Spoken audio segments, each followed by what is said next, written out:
look over there, guys, at the birds. They have something. They found something. And one of the birds, look at, he has it. One of the birds was eating it, and these little teeny tiny birds are running each other away from it.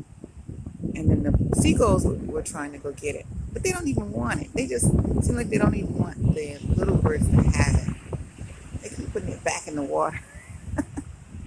I don't know if they're trying to save whatever it is or what, but the little birds are trying to eat it, and then the seagulls keep getting it. They're pecking on it, but they're not really eating it, and they keep dragging it back to the water. So the little birds will go get it, back into the sea. Now he's going close to where the seagulls is at. And this little one is running, keeps running him away. He must be the boss. He's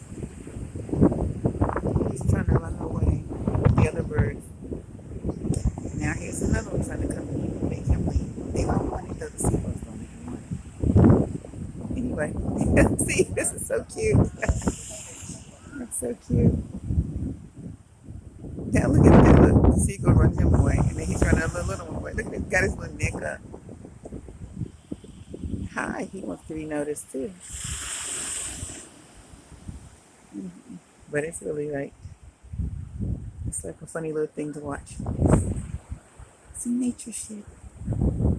Anyway, beauty and everything. The ocean, the sky, the sun, and that's the birds eating something. See, he's taking it to the water, and then he won't eat it. He's taking it right to the water. Look. I don't know if that's because he takes to the water and helps him to tear it apart or what, but he just takes it and drops it off. Got it in his mouth now. You have to zoom in and see it. The little one's fighting. Anyway, have a good one.